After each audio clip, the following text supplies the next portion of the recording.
नमस्कार। बद्रीनाथ के वीडियो में आपका स्वागत है। यदि आप बद्रीनाथ दर्शन के लिए जाना चाहते हैं तो आपको अपनी बुकिंग जल्दी से करनी होगी, क्योंकि परिवहन और होटल बहुत तेजी से भरते हैं और देर होने पर आप दर्शन करने का मौका खो देंगे। ऐसा भी हो सकता है कि अगर आप पहले से योजना नहीं बनाएंगे तो आपको दोगुनी या तिगुनी कीमत चुकानी पड़े। सीजन के दौरान यहाँ 4-5 किलोमीटर लंबी लाइन लग जाती है, जिससे आपको परेशानी हो सकती है। इस वीडियो के द्वारा आपको बद्रीनाथ मंदिर के बारे में बताएंगे, कहाँ रुकना है और कहाँ पर अच्छा खाना मिलता है और रास्ते में क्या-क्या देखना है, इसकी जानकारी आपको इस वीडियो में मिलेगी। बद्रीनाथ हवाई जहाज से देहरादून के जरिए पहुंचा जा सकता है। देहरादून एयरपोर्ट का नाम है जॉली ग्रांट एयरपोर्ट और वह बद्रीनाथ से 306 किलोमीटर दूर है। आप ट्रेन से हरिद्वार या देहरादून होकर भी पहुंच सकते हैं। बद्रीनाथ हरिद्वार से 317 किलोमीटर और देहरादून से 328 किलोमीटर दूर है। आप बस से भी बद्रीनाथ पहुंच सकते हैं। इसके लिए आपको देहरादून या ऋषिकेश से बस लेना पड़ेगा। रास्ता काफी अच्छा है, तो बस से जाने में भी आपको कोई कठिनाई नहीं होगी और बस का सफर काफी अच्छा है। टाइम थोड़ा ज्यादा लगता है, लेकिन काफी सस्ता है। रोड से अगर आप अपने निजी वाहन से बद्रीनाथ जाएंगे तो देहरादून, हरिद्वार या फिर ऋषिकेश से आपको जाना होगा। आपको जो स्क्रीन पर मार्ग दिखाया जा रहा है, उस मार्ग से जाना होगा। ऋषिकेश, देवप्रयाग, रुद्रप्रयाग, कर्णप्रयाग, नंदप्रयाग और जोशीमठ होते हुए आप बद्रीनाथ पहुंचेंगे। टोटल टाइम आपको करीब 12 घंटे लग सकते हैं। 320 किलोमीटर की दूरी तय करके आप बद्रीनाथ पहुंचेंगे। वैसे तो आप रास्ते में या और कहीं पर भी होटल लेकर के रुक सकते हैं, लेकिन हमारी सलाह यही है कि पहुंचने के बाद आप बद्रीनाथ में ही रहें। हमारी सलाह यही है कि बद्रीनाथ मंदिर के 1 किलोमीटर के अंदर अगर आप रुकते हैं तो आपको काफ़ी सुविधा होगी, क्योंकि बद्रीनाथ दर्शन की कब किस समय कितनी लंबी लाइन लगती है वह आपको वहीं पहुंचकर पता चलेगा। बद्रीनाथ मंदिर के पास ठहरने के लिए बहुत सारे विकल्प उपलब्ध हैं। ठहरने के कुछ अच्छे विकल्प यहाँ स्क्रीन पर दिखाए गए हैं। यदि आपके पास कोई विकल्प नहीं है तो आप इनमें से चयन कर सकते हैं। आप बद्रीनाथ में मंदिर से 1 किलोमीटर के दायरे में ही रुकें। इससे आपको आराम के साथ साथ घूमने की आज़ादी भी मिलती है। जब भी आपको लगे कि लाइन छोटी है या भीड़ कम हो, तब आप मंदिर में जा सकते हैं।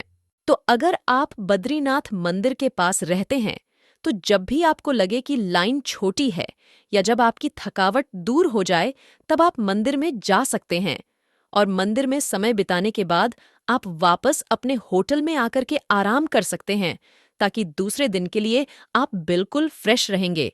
अगर आप बद्रीनाथ के पास रुकेंगे तो उसका एक यह भी फायदा है कि बद्रीनाथ मंदिर को आप दिन में भी देख सकेंगे और उसको रात में भी देख सकेंगे, क्योंकि दोनों टाइम बद्रीनाथ मंदिर की काया बिल्कुल अलग होती है। दिन में बद्रीनाथ जिस तरीके का दिखता है, रात में अलग टाइप का दिखता है। जब आप इतनी दूर जा रहे हैं तो बद्रीनाथ के दोनों सीन देखिए, दिन में कैसा दिखता है और रात में कैसा दिखता है। बद्रीनाथ मंदिर के पास कई सारे रेस्टोरेंट्स मिलेंगे। इनमें से हम आपको 4 अच्छे रेस्टोरेंट के नाम बता रहे हैं। Saket restaurant, Sarveshwari restaurant, Urvashi restaurant और ब्रह्मा कमल रेस्टोरेंट। इन सब में से ब्रह्मा कमल रेस्टोरेंट की लोकेशन सबसे अच्छी है। जब आप रेस्टोरेंट के अंदर बैठेंगे तो आपको रेस्टोरेंट के अंदर से भी बद्रीनाथ मंदिर के दर्शन होते रहेंगे। तो इस हिसाब से ये रेस्टोरेंट काफ़ी अच्छा है। बद्रीनाथ मंदिर में दर्शन करने के लिए सबसे बड़ी प्रॉब्लम यही होती है कि इसमें टाइम काफ़ी लग सकता है, क्योंकि बहुत लंबी कतारें होती हैं। करीब 4 से 5 किलोमीटर लंबी कतारें मिल सकती हैं और कतार में खड़े हुए कितना भी टाइम जा सकता है। तो कोशिश करिए कि आप ऑफ सीजन में जाएं, ताकि आपको कतार में खड़े नहीं रहना पड़े और दर्शन आसानी से हो जाए। लेकिन अगर कोई खास लोगों को जानते हैं जो आपकी मदद कर सकते हैं, तो आपको वीआईपी दर्शन का फायदा हो सकता है। वीआईपी दर्शन में क्या होता है कि आप डायरेक्टली बद्रीनाथ मंदिर के पास जाएंगे और अगर आपके पास पास है या कोई लेटर है किसी मिनिस्टर का, तो आपको वीआईपी रूम में वेट करने के लिए बोलेंगे और जब मंदिर में आरती होगी तो आपको वहां ले जाकर आरती दिखा देंगे। बद्रीनाथ जाते समय आप रास्ते पर ज्यादा साइट सीइंग ना करें क्योंकि इससे आपका टाइम काफी चला जाएगा।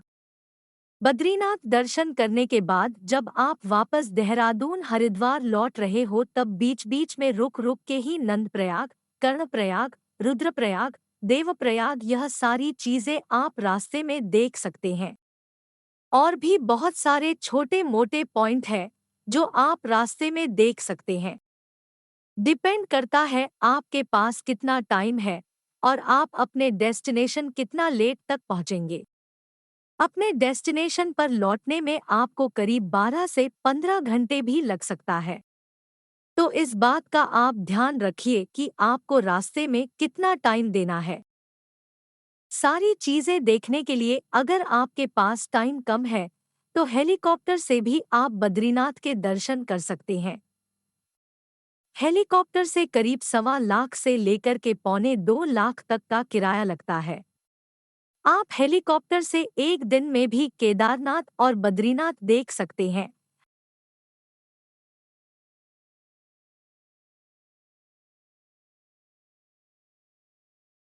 और 3 दिन में भी आप केदारनाथ और बद्रीनाथ का दर्शन कर सकते हैं।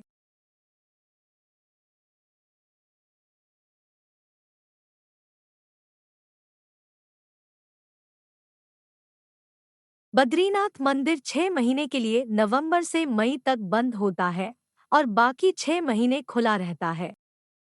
यहाँ पर गर्मियों में जून में बहुत ही ज्यादा भीड़ होती और सारी चीजों के भाव बहुत ज्यादा बढ़ जाते हैं। होटल बड़े महंगे हो जाते हैं। खाना पीना सब महंगा हो जाता है। सब जगह पैसा बहुत लगता है, तो आप कोशिश करिए कि पीक सीजन में ना जाएं। यदि आप बद्रीनाथ दर्शन के लिए जाना चाहते हैं तो आपको अपनी बुकिंग जल्दी से करनी होगी क्योंकि परिवहन और होटल बहुत तेजी से भरते हैं और देर होने पर आप दर्शन करने का मौका खो देंगे। ऐसा भी हो सकता है कि अगर आप पहले से योजना नहीं बनाएंगे तो आपको दोगुनी या तिगुनी कीमत चुकानी पड़े।